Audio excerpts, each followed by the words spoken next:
ఓం నమో నారాయణాయ. వైశాఖ పురాణం 4వ అధ్యాయము. వైశాఖ ధర్మ ప్రశంస. నారద మహర్షిని అంబరీష మహారాజు మహర్షి వైశాఖ మాసంలో చేయదగని ధర్మములను దయపుంచి వివరింపమని కోరెను.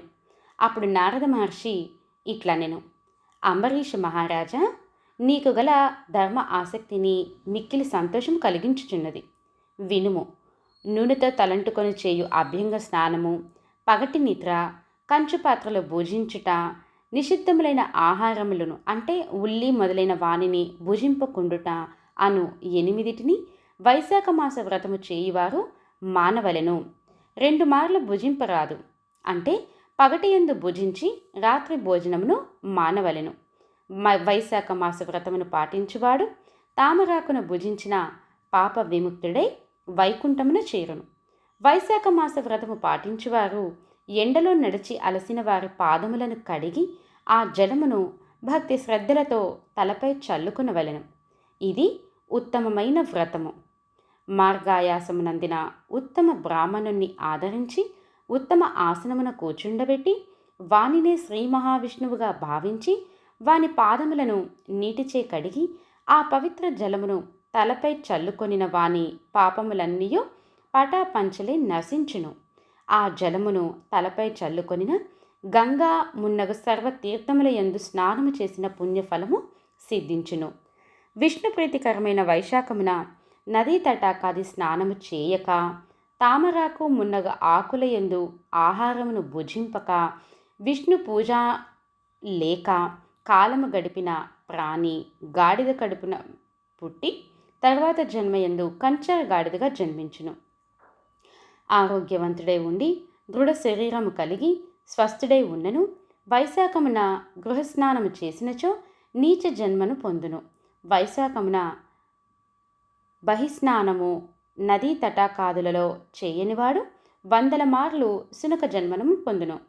స్నానాదులు లేక వైశాఖ మాసమున గడిపినవాడు పిశాచమే ఉండును. వైశాఖ మాస వ్రతం ఆచరించినప్పుడే వానికి పిశాచత్వం పోవును. వైశాఖమున లోభి అయి జలమును అన్నమును దానము చేయనివాడు పాప దుఃఖములను ఎట్లు పోగొట్టుకోలేడని భావం. శ్రీ మహావిష్ణువును ధ్యానించుచు నదీ స్నానము ఆచరించిన వారు గత 3 జన్మలలో చేసిన పాపములను కూడా పోగొట్టుకొనును.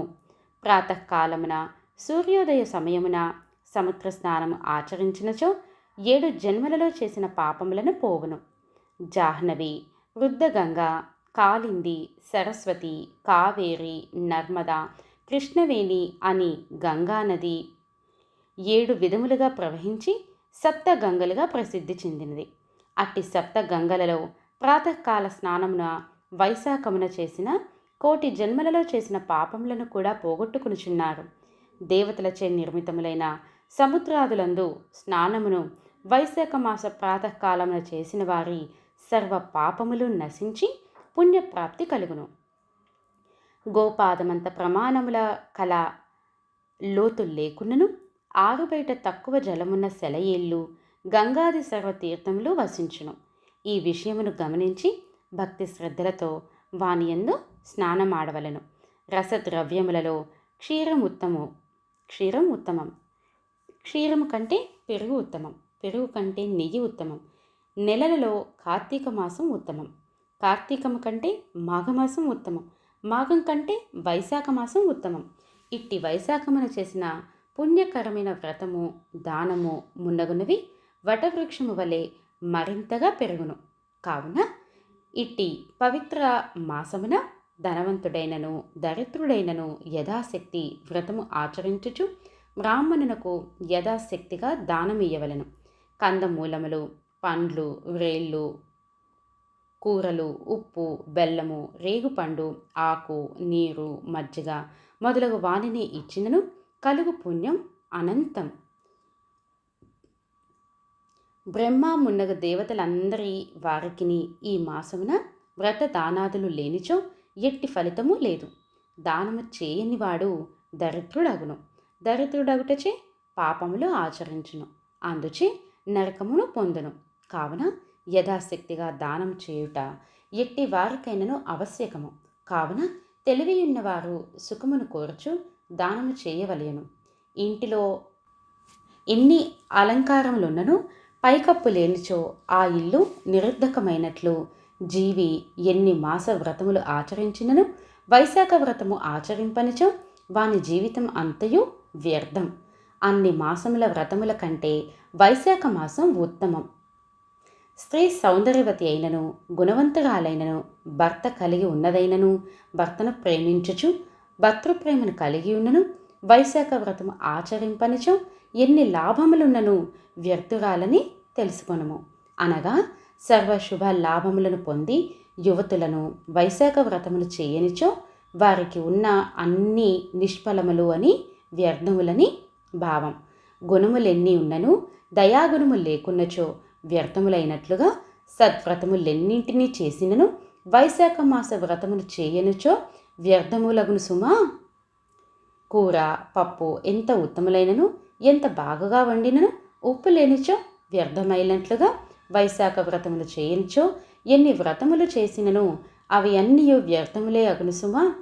స్త్రీ ఎన్ని నగలు ధరించినను వస్త్రము లేనిచో శోభించదో అట్లే ఎన్ని సద్వ్రతములు ఆచరించినను వైశాఖ వ్రతము ఆచరింపనిచో అవి శోభింపవు.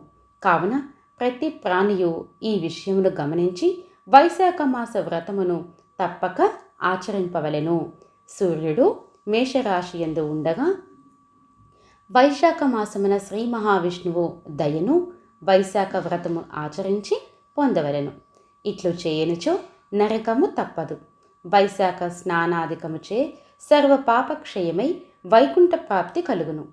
తీర్థయాత్రలు తపము యజ్ఞములు దానము హోమము మున్నగ వానిని ఇతర మాసములలో చేసినచో వచ్చు ఫలము కంటే వైశాఖమున వ్రతమును పాటించిన పైన చెప్పిన వానిని చేసిన వచ్చు ఫలితము అత్యధికము. వైశాఖ వ్రతము మిగిలిన అన్ని మాసములలో చేసిన వాని కంటే వీనిని ఫలముల చేయును. అంటే ఈ మాసములు చేసిన దానికి ఫలితం ఎక్కువ అని అర్థం. మదమత్తుడైన మహారాజైనను కాముకుడైనను ఇంద్రియ లోలుడైనను వైశాఖ మాస వ్రతము ఆచరించినచో వైశాఖ స్నాన వ్రతం మాత్రమునని సర్వదోషములు నశింపచేసి పుణ్యవంతుడై వైకుంఠమును చేరును. వైశాఖ మాసమునకు శ్రీ మహావిష్ణువే దైవము. వైశాఖ మాస వ్రత ఆరంభమున స్నానము చేయుచు శ్రీ మహావిష్ణువును ఇట్లు ప్రార్థింపవలెను. మధుసూదన దేవేశ వైశాఖే మేషగేరవౌ ప్రాతస్నానం కరిష్యామి నిర్విఘ్నం కురు మాధవ. పిమ్మట స్నానం చేయుచు క్రింది శ్లోకములను మంత్రములను చదివి అర్ఘ్యములు ఇయ్యవలెను. వైశాఖే మేషగేభానౌ ప్రాతస్నాన పరాయణః ఆర్ఘ్యంతేహం ప్రదాస్యామి గృహాన మధుసూదన అని ప్రార్థించి అర్ఘ్యములను ఇచ్చి స్నానమును ముగించుకొనవలెను. పిమ్మట మడి ఆ పొడి బట్టలను కట్టుకొని వైశాఖ మాసమున పుష్పించిన పుష్పములతో శ్రీ మహావిష్ణువును పూజింపవలెను. వైశాఖ మాసం మహిమను వివరించుచు శ్రీ మహావిష్ణు కథను వినవలెను, చదవవలెను. ఇట్లు చేసినచో లోగడ జన్మలలో చేసిన పాపములన్నీ నశించును, ముక్తి లభించును. ఇట్లు చేసిన వారు భూలోకవాసులైనను స్వర్గలోకవాసులైనను పాతాళలోకవాసులైనను ఎచ్చటను వారికి కష్టము కలగదు. వారికి గర్భవాసము స్తన్యపానము కలుగవు, అనగా పునర్జన్మ ఉండదు, ముక్తి సిద్ధించును. వైశాఖమున కంచు పాత్రలో భుజించువారు శ్రీ మహావిష్ణువు సత్కథలను విననివారు స్నానము దానము చేయనివారు నరకమునకే పోదురు. బ్రహ్మహత్యామున్నగు పాపములకు ప్రాయశ్చిత్తము కలదు. కానీ వైశాఖ స్నానము వ్రతము చేయని వానికి పాపమును ప్రాయశ్చిత్తము లేదు. తను స్వతంత్రుడే ఉండి తన శరీరము తన ఆధీనములోనే ఉండి నీరు తనకు అందుబాటులో ఉండి స్నానమాడ వీలున్నను స్నానమాడక నాలుక తన అధీనములో ఉండి హరి అను రెండక్షరములు పలుకయన్న నీచ మానవుడు జీవించియున్న శవము వంటివాడు. అనగా ప్రాణము మాత్రముండి వినుట చూచుట మున్నగు లక్షణములు లేని శవము వలె అతడు వ్యర్థుడు. వైశాఖమున శ్రీహరిని ఎట్లైనను సేవింపనివాడు పంది జన్మను ఎత్తును. పవిత్రమైన వైశాఖ మాసమున వైశాఖ వ్రతమును పాటించుచు ప్రాతకాలమున బహిస్నానము చేసి తులసీ దళములతో శ్రీ మహావిష్ణువును అర్చించి విష్ణు కథా శ్రవణము దానము చేసిన వారు వారు జన్మలలో మహారాజులే జన్మింతురు. పిమ్మట తమ వారందరితో కలిసి శ్రీ మహావిష్ణు సాన్నిధ్యము పొందుదురు. శ్రీ మహావిష్ణువును నిశ్చలమైన మనస్సుతో సుగుణముగనో నిర్గుణముగనో భావించి పూజింపవలయును సుమా. ఇది వైశాఖ పురాణం 4వ అధ్యాయము సంపూర్ణం. మరిన్ని భక్తి విశేషాల కోసం భక్తి కథలు, పాటలు, సచ్చరిత్రలు, పురాణాలు, అవధూతల చరిత్రలు, పండుగ విశిష్టతలు, ఇలా భక్తి విశేషాలన్నింటినీ తెలుసుకోవడం కోసం యూట్యూబ్లో ఉంది, లైక్ చేయగలరు, సబ్స్క్రైబ్ చేయగలరు. ఓం నమో నారాయణాయ. స్వస్తి.